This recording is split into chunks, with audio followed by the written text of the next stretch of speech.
Com dèiem, aquesta setmana una exclusiva del diari El Mundo donava a conèixer la fortuna de Franco. I en volem parlar precisament amb un periodista i escriptor que des dels anys 80 s'ha dedicat a investigar tot el que ha replegat econòmicament, és a dir, la fortuna de Franco. Donem un aplaudiment i una benvinguda a Mariano Sánchez Soler.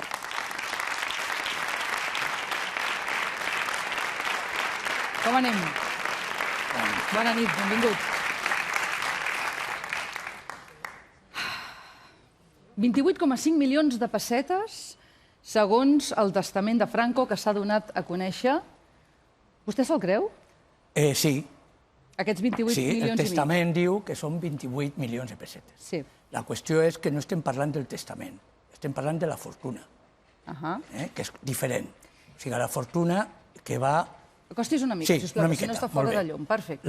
La fortuna que va amassar-se, va crear-se durant la dictadura al voltant del dictador. Hem fet càlculs, senyor Sánchez. Miri, 28,5 milions de pessetes són 171.000 euros que de l'any 75 vindrien a ser, amb l'IPC actualitzat, 2 milions d'euros. Bueno, és el testament, és que anem a veure.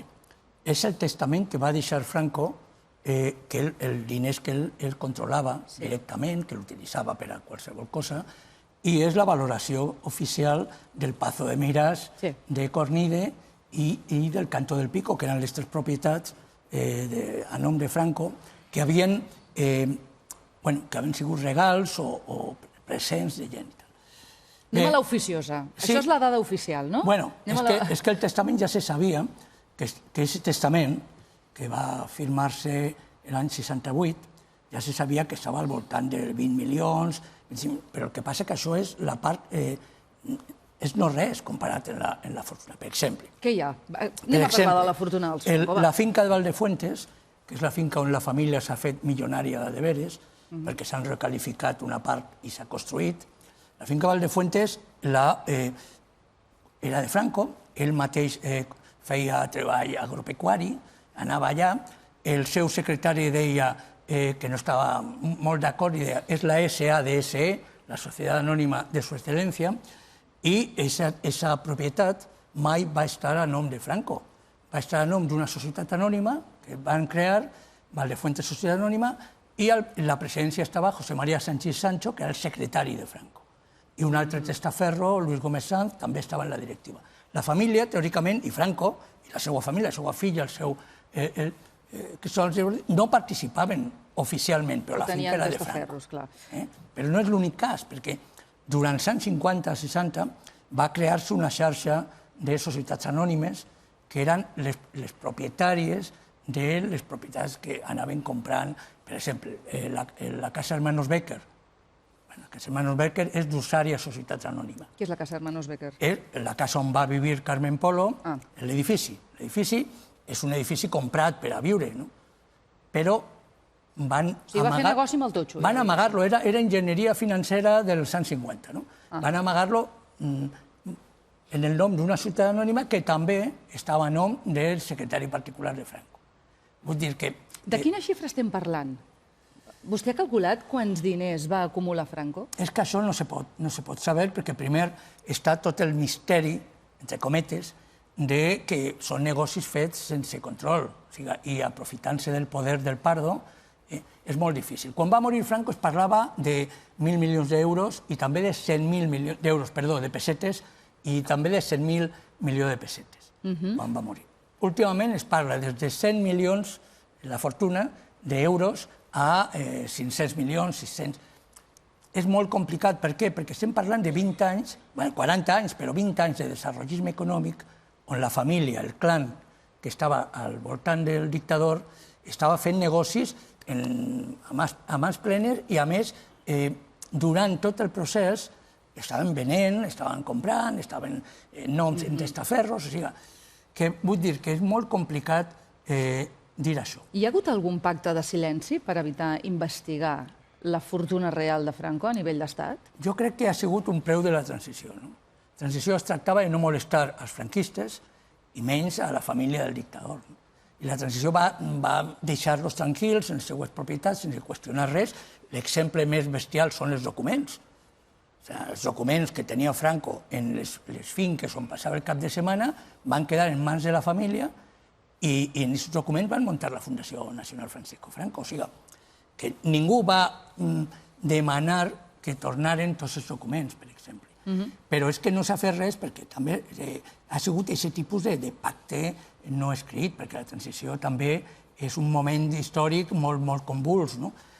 I a més, la família, la filla i que són el Bordiu, encapçalaven les manifestacions de la plaça d'Oriente després de la mort de Franco almenys 2 o 3 anys. O sigui, organitzaven a l'extrema dreta franquista del moment. Vostè explica al seu llibre que el Palau del Pardo era un gran centre de negocis, no? Exactament. El Palau del Pardo era un centre de negocis on anava la gent a posar a un Franco en el seu Consell d'Administració i on anaven a fer negocis directes. I jo, quan vaig investigar l'any que va morir Franco, havia 51 empreses participades per la gent del clan del Pardo, que eren els Franco, els Martínez Bordiu i els Polo, en una situació menys, només Felipe Polo el que estava i Carmen Polo. Però que aquesta xarxa d'interessos, d'empresaris, de banquers, vinculats a l'aparat del règim, però sobretot vinculat a la figura de Franco, era un territori de Vostè explica tràfic també, d'influències. hi ha moltes anècdotes, i vostè explica també que les joieries estaven atemorits amb Carmen Polo, no? Bueno, això és una llegenda, però les llegendes sempre acaben sent veritat. Sí que hi ha constància de que les joieries, per exemple, de Corunya, sí que van fer un fons de diners per si de cas anava i comprava una joia i després a veure qui cobrava això. En Madrid també hi havia pànic perquè era molt difícil cobrar després, a veure qui s'atrevia a anar al Pardo en la factureta. I, clar, el problema és que les joies era una passió d'una persona que va estar 40 anys sent l'única persona que influïa en el dictador, del seu més propera. Qui té actualment la fortuna dels Franco? Qui la gestiona? Bueno, és que, anem a veure, la fortuna dels Franco estaven controlades per Carmen Franco unipersonalment. I el seu marit, però va morir abans. Ara, després de la mort de Carmen Franco, ha passat als 7 fills. Els nets, els fills. Els seus fills. I, clar, es fan un repartiment, d'alguna manera. Estan tots en els consells d'administració i van tornant-se, de moment. Però quins negocis maneguen? Bueno, és el negoci, sobretot, de la construcció, de promoció immobiliària, negocis d'aquest tipus. Fan més coses, però sobretot són negocis immobiliaris. És que tenim que pensar que quan va arribar el boom, ells estaven en molt bones condicions per a guanyar diners. O sigui, s'han beneficiat del boom immobiliari i de tot aquest tipus de negoci. D'aquest tipus de negoci, i llegint el llibre i fullejant-lo i reflexionant al respecte, plantejar-se com tot l'entorn de Franco rebia diners públics, també. És que això ho trobo fortíssim. És que la dictadura, és que ara no ens enterem bé, tenim un sistema democràtic, però la dictadura era una barreja de lo públic i lo privat. O sigui, havia en un moment determinat una banca mixta. Havia negocis privats, gent del món del capitalisme privat que gestionava empreses públiques i viceversa. Havia una barreja, no havia sindicats de classe. Els mateixos empresaris controlaven el sindicalisme vertical. Vull dir que tenim que comprendre que era un moment, a més un moment de capitalisme després de 20 anys de postguerra, de misèria. A partir del 58, en el nou pla d'estabilització econòmica que fan els ministres de l'Opus, vinculats a l'Opus, comença a entrar el capitalisme salvatge, de cop. Entren multinacionals, que fins a aquest moment no podien entrar, entra el turisme, s'entén com una indústria, es planteja com una indústria, això significa construcció. Els emigrants, que van ser més de 2 milions, van tornar divises a Espanya. O sigui, va canviar-se i els americans van recolzar el règim a canvi de les bases militars. És un canvi radical i, clar, en aquest canvi qui tenia possibilitat? Era, diguem-ne, l'entorn del dictador i tota la xarxa d'empresaris i banquers, sobretot els banquers vinculats al règim. Vostè, des dels anys 80, que investiga, amb els mitjans que hi havia a aquella època, diguéssim, i amb el secretisme al voltant del que és la fortuna dels Franco, precisament això. Per què? Com comença vostè? La culpa la té Pepeo Neto. Pepeo Neto? La té. Va morir fa molt poc. Sí. Perquè quan va morir Carmen Polo, en la revista, jo era el cap de l'equip d'investigació de la revista, va dir un reportatge sobre els Franco. A veure, on estan? Què fan? Què tenen? I vaig trobar que no havia documentació, no s'havia publicat res, era moltes revistes del cor, però no s'havia fet una investigació i vaig començar a investigar, però com en les pel·lícules de Todos los hombres del presidente. O sigui, lo primer, la guia telefònica. On viuen? Tal, tal. I a partir d'ahí, registres de la propietat immobiliària, mercantils, i ahí vas anuaris de bancs, Banc Central, anuaris d'aixòs bestials, perquè no havia internet, el DICODI... Però era una informació que se li facilitava a vostè? No, jo vaig buscar per el meu... És que quan tu fas una informació calenta o que té, no se facilita. Ni més sent de qui era, diguéssim. Però era una altra època també, perquè tu podies anar a consultar els documents, més o menys, si tu s'apuntaves, no havia com ara que és tan fàcil. I l'han amenaçat a vostè alguna vegada per culpa d'això? No, perquè tampoc he donat ocasió. Jo crec que no l'han fet perquè no han pogut. No, ha hagut querelles, demandes... La família Franco s'ha querellat? Sí, però sempre s'han guanyat, perquè jo soc una persona, soc un periodista que posa les dades, els fets, no posa epítetos, no posa adjectius, tracte de contar les coses, el que passa que jo faig un relat des del moment en què només tenia, que no estava mal, el sou de capità general, que eren 30.000 pessetes a l'any, al moment actual. O sigui, i sobretot també, a mi el que m'interessava molt també era contar el sistema, la metodologia, com se feia tot. Com és possible que una persona que era metge, per exemple, metge de la Seguretat Social, era al mateix temps metge, era de 2 o 3 puestos de Seguretat Social, de Montepíos, Mútues, que era tot, i al mateix temps tenia puestos com a metge en la privada, era soci d'empreses de la privada. O sigui, aquí es permetia tot. Es tractava de guanyar diners molt aprofitant-se del cognom i del tema familiar. Què li ha semblat que s'hagi conegut ara el testament de Franco? Que s'ha, perdó? Que s'hagi fet públic el testament de Franco, que s'hagi filtrat. S'ha filtrat, això entenc, no? Suposo. Aquest document és personal. Sí, per això. És la família. Jo crec que l'han filtrat per a demostrar que no són tan rics. No sé, no se m'ocorreix una altra... Per què ara, 44 anys després? Per què? I en un moment, a més, moment polític, curiós i interessant, no?, per a ells. Breument, companys, què us sembla, això que ens està explicant el Mariano? Brevemente, que se me enfada. Sí, pero brevemente de verdad, Javier. Bueno, yo, primero, me choca mucho, voy a ser breve, me choca mucho que, y me parece muy interesante tu aportación, que hablemos de esa fortuna de Franco, un dictador, al fin y al cabo, 40 años, en el poder, que podría haber hecho lo que hizo, probablemente. Y en cambio, pues no hablemos últimamente tanto de alguien que en democracia, como Pujol y su familia también, ha hecho lo que hizo. Y en esa línea se ha demostrado que Franco tiene alguna cuenta o tenía alguna cuenta en Suiza, como otros en la actualidad. No s'ha demostrat, però per una raó molt senzilla, perquè ningú ha investigat. No ha hagut mai un inspector d'Hisenda que vagi allà, que lo faça tal. De totes maneres, jo he fet un llibre sobre la dictadura. També he fet llibres sobre la corrupció, altres, en democràcia. Però el llibre en concret el que demostra és que ningú va investigar els diners en Suïssa, ningú va investigar els diners en Estats Units, que hi ha, ningú va investigar els negocis en Filipines, i aquesta és la història.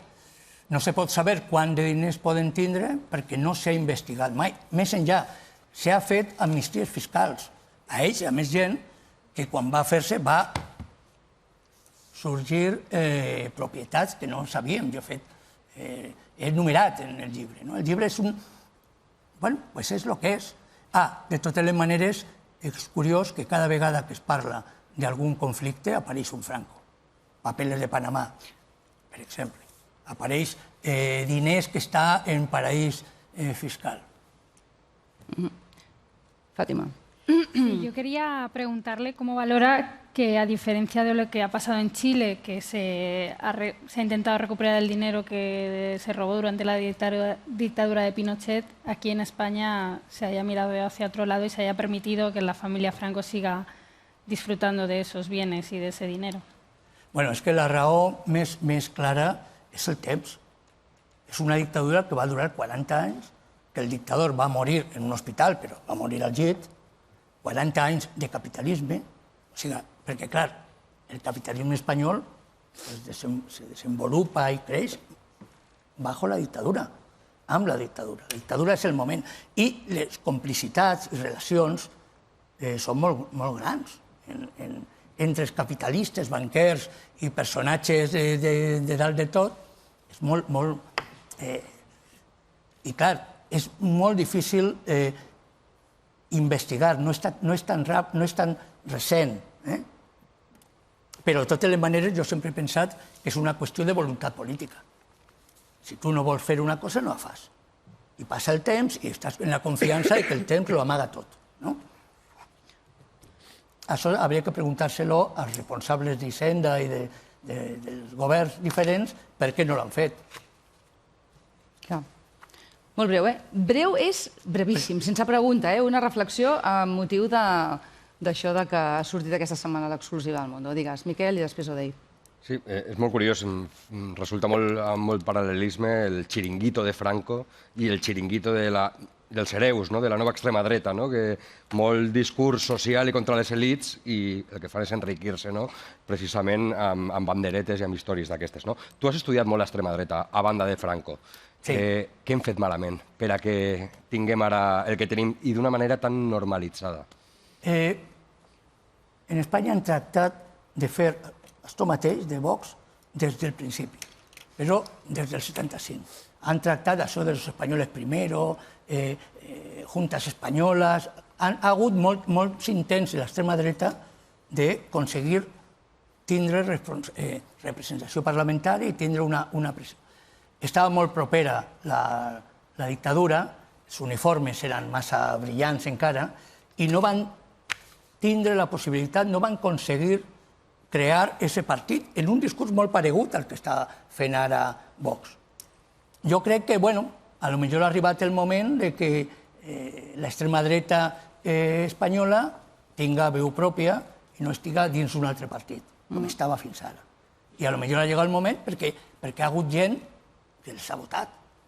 Llavors ja tenim la nostra extrema dreta nacional, ja la tenim identificada. En França està Le Pen, en Itàlia van governar, en Berlusconi van governar l'Aliança Nacional. Vull dir que era una anomalia democràtica que a Espanya no haguera una extrema dreta en veu política. Doncs ja està aquí. I s'han agarrat al banderí d'enganxe del franquisme per aconseguir vots. Odei, acabem. Sí, jo volia afegir una reflexió, que és que em sembla que el franquisme era un règim corrupte des de la mateixa família Franco fins als municipis més petits. Jo soc de Santa Coloma Gramenet, que és un municipi que amb l'allau migratori va haver molta especulació urbanística, hi havia immobiliàries que es van enriquir moltíssim, regidors no votats que tenien interessos immobiliaris i, per tant, jo diria que gairebé el territori es va fomentar amb un enriquiment injust d'algunes empreses, és a dir, era tot el sistema que era absolutament corrupte.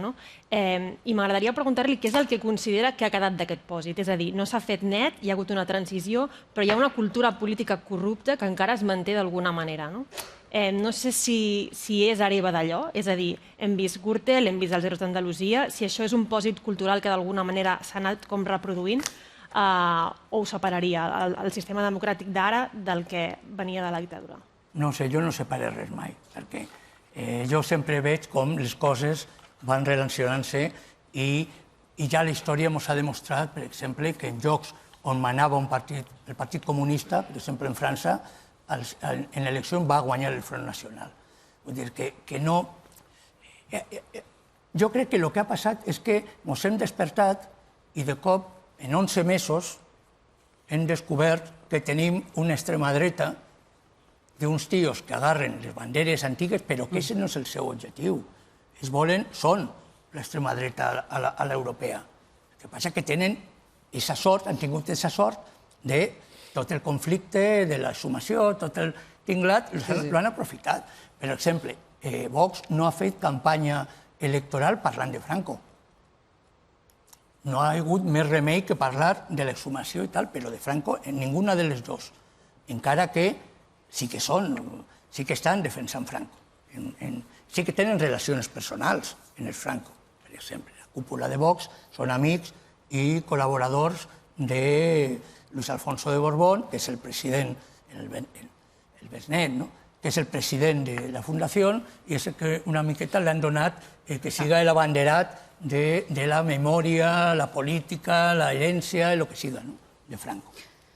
No sé si t'he contestat, però bueno, per ahí va la cosa. La família Franco S.A., el títol del llibre que ha escrit el Mariano Soler. Moltes gràcies, Mariano Sánchez Soler. Un plaer. Gràcies per venir aquesta nit al FAX. Moltes gràcies a vosaltres. Que entri el Quico Sallés. Gràcies. No, és que fantàstic, molt bé. Quico Sallés.